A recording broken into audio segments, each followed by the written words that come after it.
topic of presentation is spatio-temporal wavefront and how it is quintessential to the flow transition. So first let me come to the computational domain here. We have a flat plate here. The computational domain starts ahead of the leading edge. That location is marked by x in. It extends up to x out, and here we have the free stream here, the inflow and the outflow. We have a boundary layer diagram here, and we use a suction blowing strip here marked by x1 and x2, the start and end of the exciter. The exciter, we are using a suction blowing strip, and the amplitude of excitation is actually 0.2% of the free stream velocity, and FF actually indicates the non-dimensional physical frequency indicated by the formula here. And these are the parameters used for this particular case. Here the results plotted are at a location 10 grid points above the flat plate surface. We have a small strip here, and the results are plotted here. These are the distance velocities. Here we can see the TS wave packet, the total wave packet, which is rooted in space. And here we have the spatio-temporal wavefront, which is conducting downstream and growing in size, which we can see here. So I'll be elaborating on the significance of the spatio-temporal wavefront here. A landmark paper in the research spatio-temporal wavefront was published in 1994. It is actually the pioneering paper on which the boundary contour integral was introduced. And in 2004, we had the tsunami in Asia, which prompted the researchers to go back to the paper in 1994 and examine why a stable Ekman boundary layer can support such a high amplitude wave. And what they found was actually when they computed over longer domain, they found the spatio-temporal wavefront as solution to the Sommerfeld equation. And continued investigation actually led to the same discovery and 2D case for the solution to the equation, and also for the three-dimensional case here.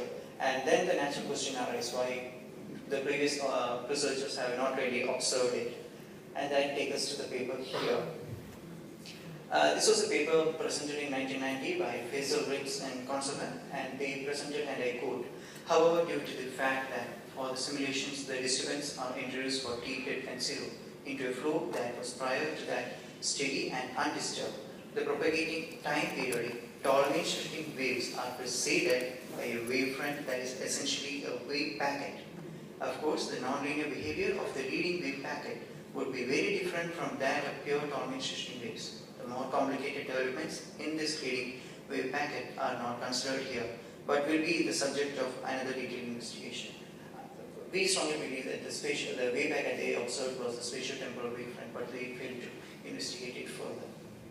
So we actually recreated the case that they computed.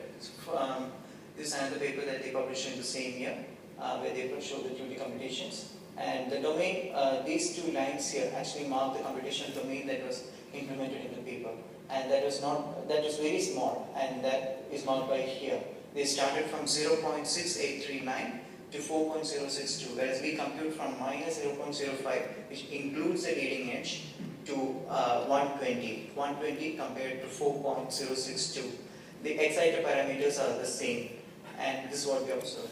When we don't consider the leading edge, the TS wave packet is rooted in space, and we have the spatio-temporal wavefront here.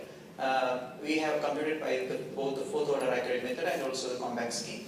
And here, when we include the leading edge, the effects are significantly different. Here you can see the Y scale, which is actually 10 times more than the one in the first frame. And you can see that the amplitude of the TS wave is more, and also the spatio-temporal wavefront has transitioned to it is in a non-linear state. Both the results are at the same time step. We actually compute in the Navier-Stokes equation in its stream function Rhodes theory formulation. Here we have the Rhodes theory transport equation, stream function equation, and we compute in a transform plane. So here are the same equations in the transform plane. The H1 and H2 are the scale factors. Omega is outer plane vorticity. V is related to omega is formula here. U and V are here, and these are the non-dimensionalization parameters that we are using. Now, let me come to the computation plane. For the computations presented in the presentation here, the Reynolds number was 10 to the power 5, and the exciter location and the exciter frequency were varied depending on the case that is being computed. The exciter weight was kept constant at 0.09. The exciter amplitude was 0.2% of free stream velocity, and here you have the x inflow, x outflow, and the y dimensions.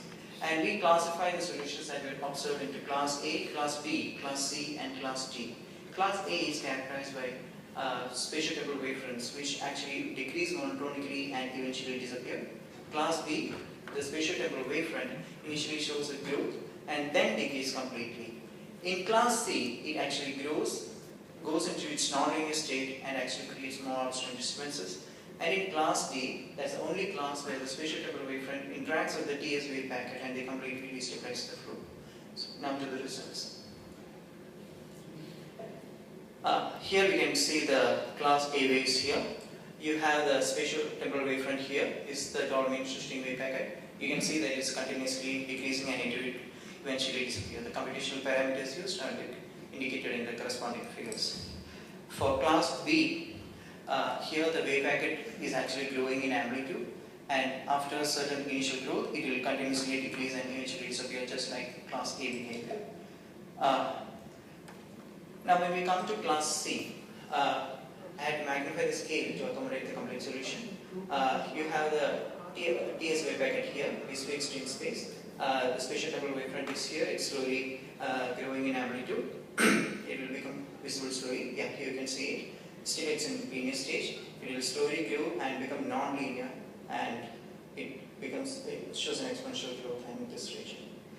Now, compared to this, in class D, what we observe is we have the initial TS wave packet here, and STWF ejected here, and before it proceeds further, the TS wave packet actually grows, becomes non-linear, and actually captures the STWS. Both of them merge together and they become indistinguishable.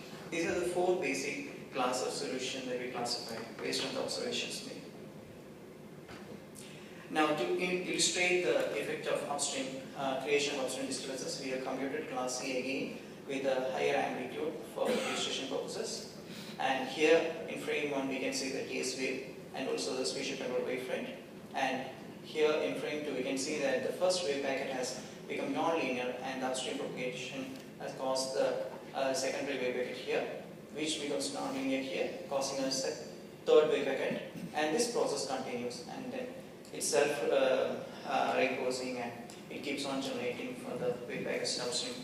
In all the cases, the TS wave is actually rooted in space. Now, to give an idea about the magnitude of effort that has gone into this research, I am here indicating the neutral curve that we obtained from the Orsomer field equation. There's nothing to do with the computation, it's just to give a feel for the computation that has been done here.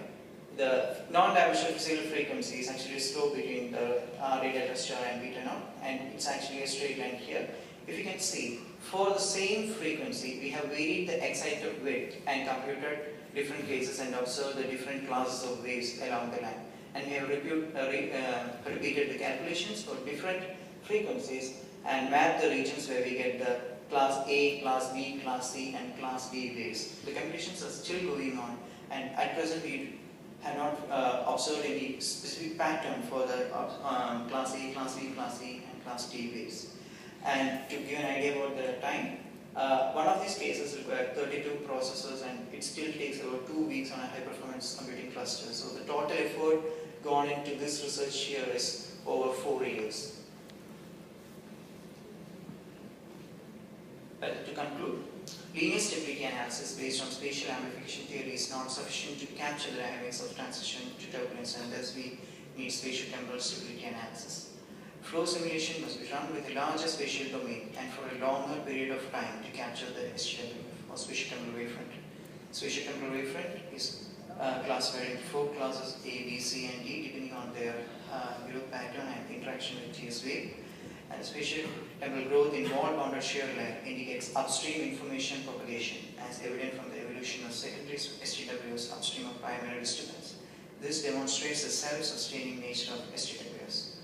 We can get the growth of STWF for even RA less than RA delta star. I can show that. Come back and show it here. Sorry.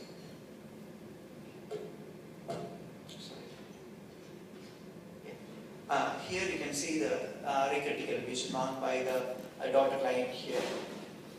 Sorry, actually this linear theory says that ahead of the RA critical we have a stable flow, but still we have we observe class D behavior in that critical region, subcritical region. We also compute with heat transfer, but we are not presenting the results here, but we do the computation. Thank you very much.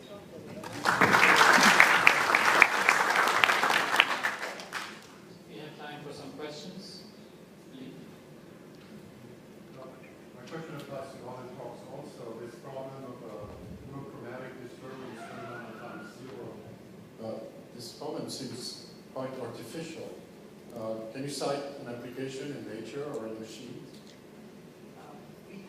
We observe transition in all sorts of mechanical problems where fluid is involved, and every time, say, vibrations can cause this type of excitation. So we study this. I mean, like when you have a machine where we have the excitation due to some vibration, there also we observe this in real world. So it's not just a purely academic exercise.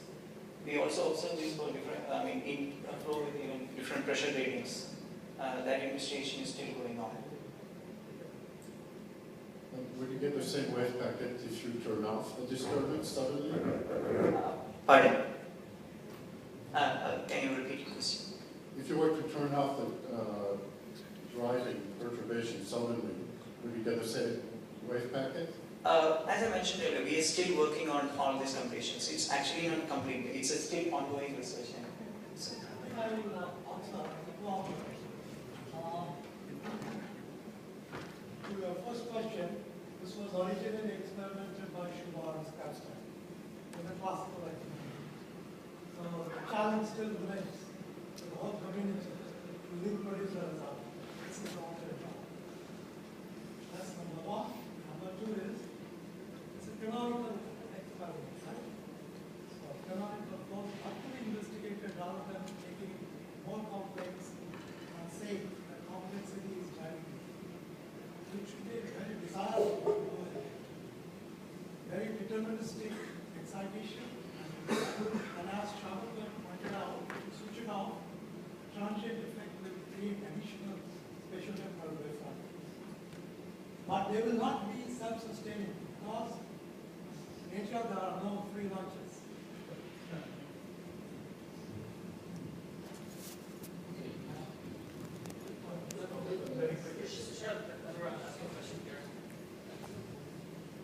The phase speed of these waves that you observe seem to be a lot higher than the Torbern shifting waves. Could you comment on that, please? the Torbern switching waves are basically fixed in space, and we are actually investigating that so not just the phase speed, how the phase speed is varying at different levels. Like the results I plotted here is at 10 grid points above the surface, and there is also variation observed as we move away from the flat plate. Those are under study. Let's move on to the next talk. I'm sure there's going to be a continuing discussion on this. I have some questions which I'll bring up privately. Let's move on.